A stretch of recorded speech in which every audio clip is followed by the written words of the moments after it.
Hello and welcome back to RC Icons. So in this video we've got a Kyosho doubleheader. We've got two kits to show you today, both from Kyosho. One Riri from Tamako, which if you put the dots together is the Ultima, the JJ Ultima. Old news, still cool, don't get me wrong, but it's been all over YouTube. By the time you see this, it's probably mid to late November, and where the anticipation for the mid is probably circumcised the buzz about this. Being 60th anniversary kits, I had to make sure that I got them both, and being in the States, I don't know what it is about our hobby shops, but it's very difficult to pre-order kits in the United States. So to get them in a timely fashion, a lot like Bryce did, I ended up going to Tamako. At one point I was ordering from the UK pre-order and it just wasn't working out. I don't know what it was. It just seemed like you put the pre-order in the first day, and for whatever reason I'd be the last person to get the kit. So it almost seemed like they were favoring their UK customers over their US customers, instead of just going as an order of the orders that came in. Is what it is. Tamako treats me right, so I just pre-order with them. The second one is a vintage kit, new unbox, going to stay new unbox. I've never seen this kit for sale ever, so for me it was a must-have. I've never seen an original car built for sale either. I don't know. I think it may be due to the numbers that they were produced back in the day. So yeah, this one is super exciting for me. This one is exciting for me in that it's supposed to be a limited numbers. I guess we'll see what happens over time. They're still for sale now, and I find it hard to believe that if they were limited numbers that they would still be available, you know, a month and a half after release. If they only made 1,500 like they said, I would have thought that would have sold out immediately, and you know, maybe available, but they would be scalp prices, and they're not. Like, hobby shops still have inventory. So in my mind, they probably made too many. That's just me, and that's fine. Whatever it is what it is. It's not an investment. I get that they're trying to maximize their dollar, and I understand all of that, but so for me, if it's a limited edition kit, I want it to be special, right? And I want to feel special by having it. So I guess if it's available like crazy for everybody, then maybe the special part just isn't there, and it's just another kit. It's an anniversary kit, but it's just another kit. So right, wrong, or indifferent, I guess that's where I'm at with it. I am gonna build it, the JJ. I have the mid on pre-order as well, and that one's getting built as well. Whether I run them or not, no idea. I would just assume take out one of my other mids than run a 60th mid, to be completely honest. I've got a runner Tom's. I'd rather run that than the 60th mid. I know it's a different wheelbase and blah blah blah, but whatever, it is what it is. So let me bring the camera over and we'll take a look at these. This one you've seen a million times, this one you haven't. So let me bring the camera over and we'll dive into this.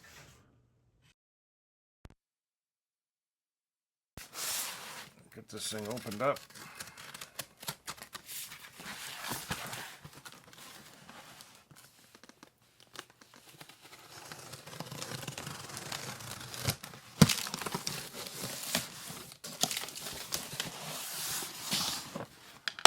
That's a sight. I like it.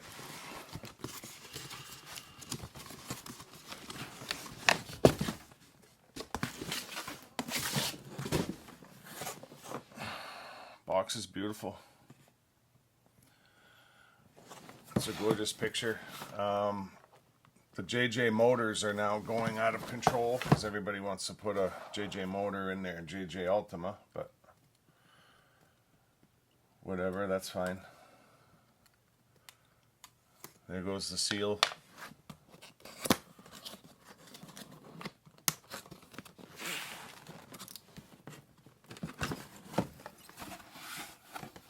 Like everybody else's, just a box of parts.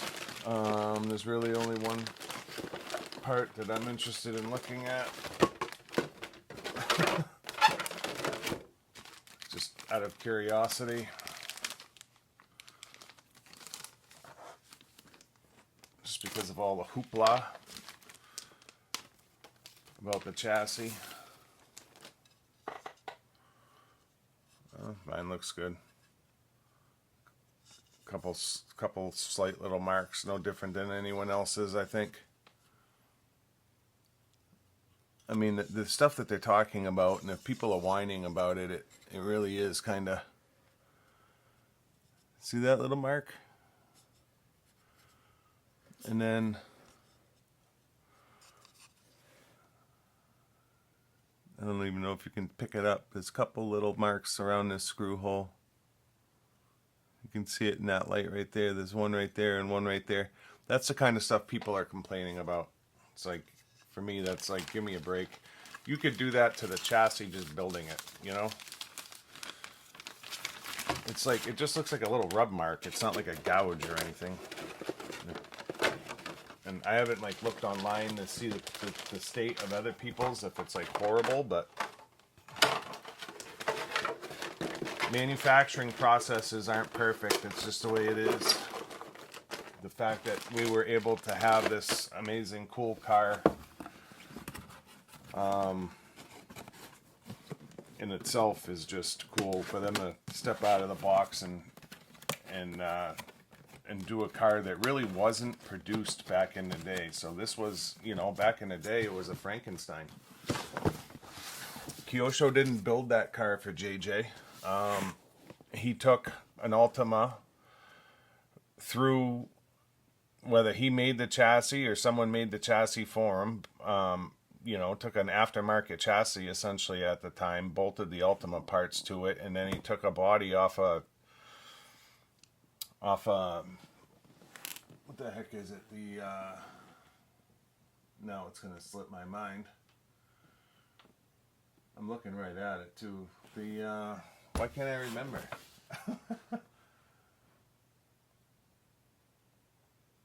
I keep wanting to say Scorpion, but it's not the Scorpion.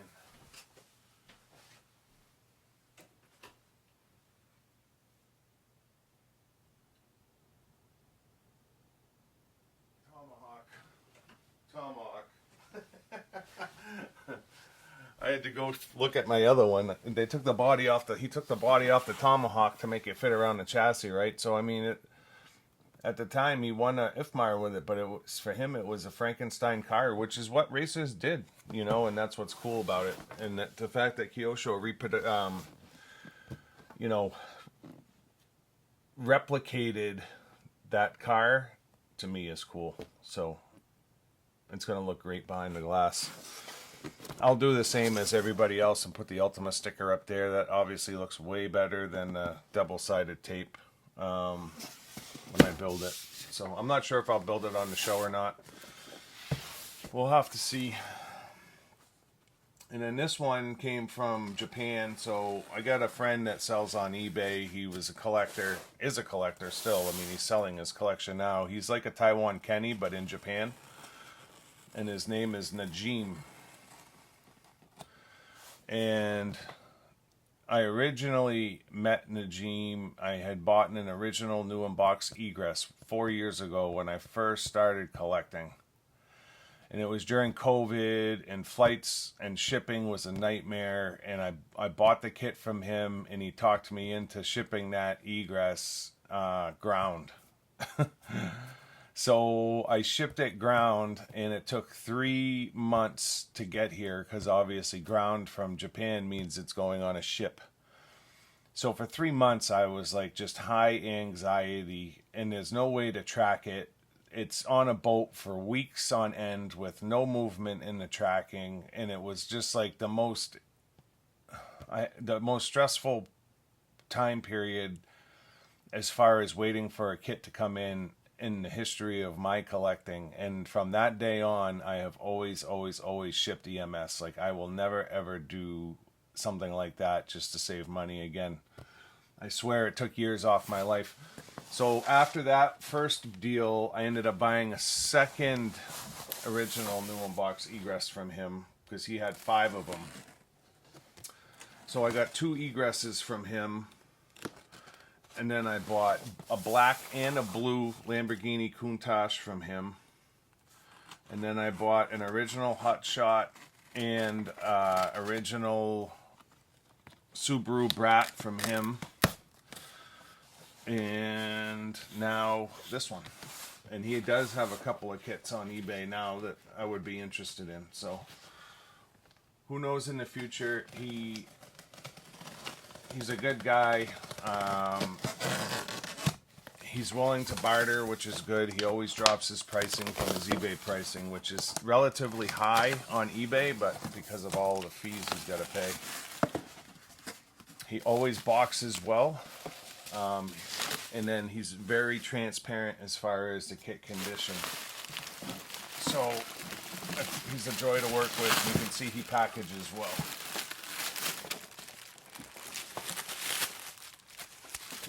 Try to get this stuff out of the way here. And he always sends me a Japanese newspaper to read. if I could only read Japanese. So I saw this one come up on eBay on his store, and that was it. Like, it was just one that kind of had to happen.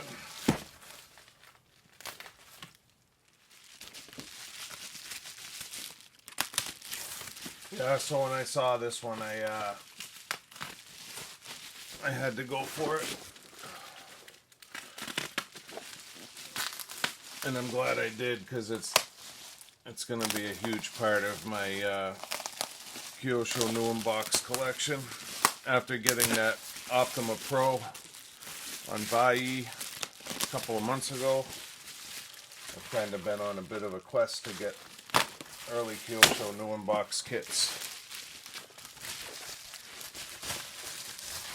And this is just another one of that quest. That is the edge. There it is.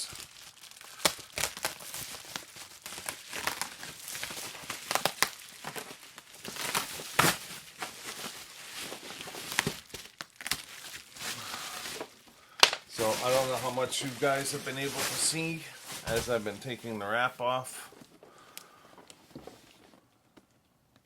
Optima Gold.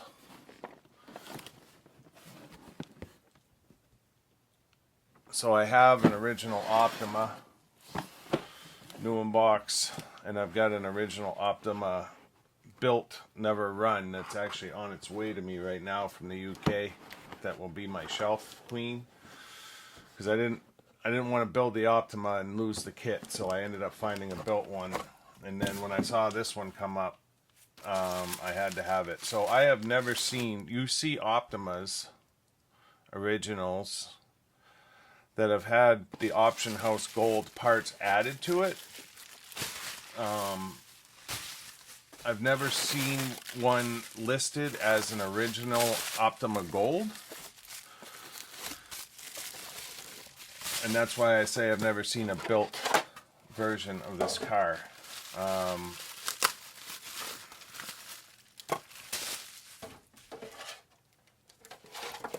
Definitely never seen a new unbox. Now you'll see them, the kits on Tamiya Club in people's collections.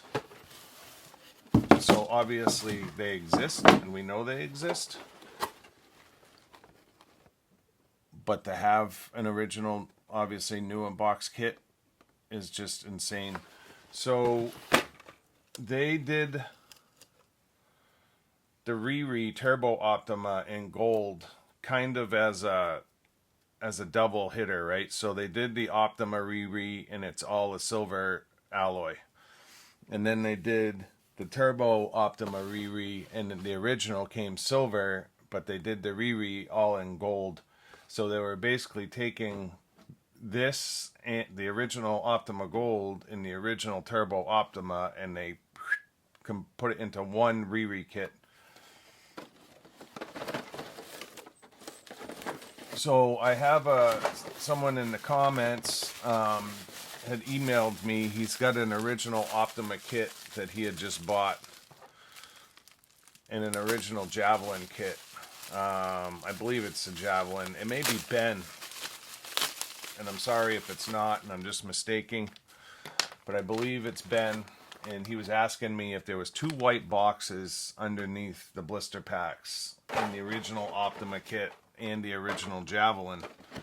I don't have an original Javelin new in box yet, so I couldn't answer the question on the Javelin, and my Optima is in storage. So for me to answer that question would be a monumental task.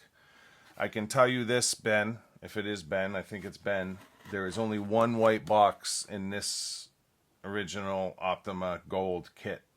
So I believe that that's the case. There's a white box under this blister pack, right, with all your parts in it, but there's not a white box under the one with the arms and the bumper.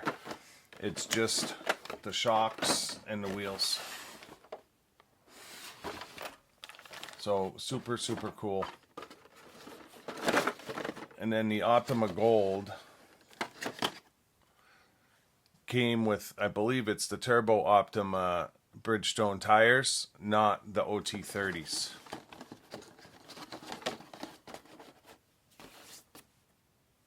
I don't know why that changed. The picture of the box has the OT30s, but this kit is 100% original, and it does not have the OT30 tires.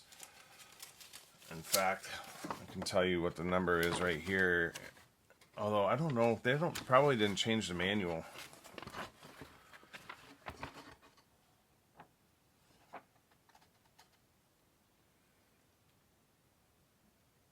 It's showing the OT30s in the manual, so it's an original Optima manual.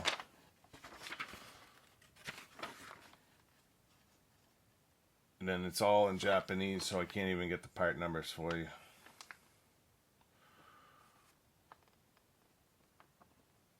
Yeah, I can't even get the part numbers for you. So it is what it is.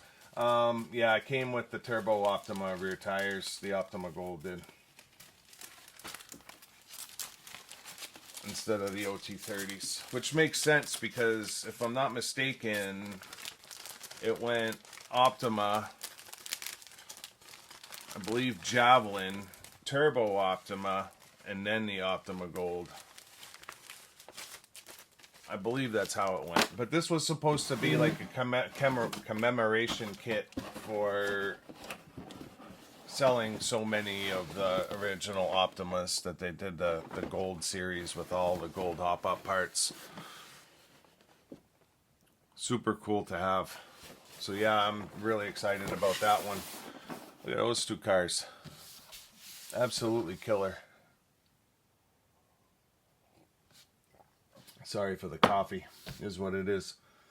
So yeah, absolutely cool as hell. If I wanted to do an Optima Gold for the shelf, I would just build one out of a Riri Turbo Optima kit. Put the Optima body on it. Thank you very much. You have got a gold Optima, essentially. Might be some other variations, but it is what it is. So yeah, that's it for this one. Let me move the camera over for a closing. And that'll wrap this one up. So yeah, I hope you guys enjoyed that. Not every day you get to open an original Optima, and a gold one at that. So yeah, super, super cool. That's a huge check in my Kyosho new unbox collection. At some point I gotta source a Jav. I've had so many opportunities to buy an original Javelin and just never did. And kicking myself now because some of the prices were really great. And for whatever reason, it wasn't high on my priority list then. It is now. I'd like to get a Turbo Optima as well, but we'll have to see. I mean, it all comes down to A, the money, and then B, the space, right? So But yeah, excited to have this one along with the Optima Pro. That's huge. And in the original, I have an original Optima and Ultima, so we've got some pretty epic cars. The first in the lineups as far as two-wheel drive and four-wheel drive, and then, you know, some of the great variants along the way. So yeah, absolutely stellar. And then the JJ, I commend Kyosho for doing what they did with the car. I just hope they keep it real and keep the numbers somewhat limited so that it keeps it special. That's all. It's meant to be a special car, and I just hope that it stays that way. If we flood the market with them, then it's really just a replica car, and it's no longer like, it's got that special 60th kind of persona that goes with it. Is what it is. If that puts you off, I apologize. I don't mean to be snotty like that. Like, oh, it should only be so. It's like I'm all for re-res, but at the same time, as a collector, I like to have special cars, and they're special for a reason. That's all. So I apologize if it puts you off. I don't mean to be a dink like that. So yeah, I hope you guys enjoyed the unboxing. If you could support the channel by subscribing, that would be huge. I would greatly appreciate that. Hit the all notifications. Leave me a comment. Let me know what you think of the JJ. I mean, it's been done to death, but yeah, I'd like to hear what you have to say on it. I like the fact that people that are running it are modding it. Richard over at RLRC is put on, what did he put on? Did he put on a set of Andy's arms maybe? Which is super cool. I mean, he's running it. He's using it for what it's meant for. I don't really vintage race, so for me it's just a shelfer. But yeah, super cool to see what other people are doing with the car to make it better. Love that stuff. And then yeah, thumbs up, thumbs down. Typical stuff. Until next time, we'll see you soon. Thanks.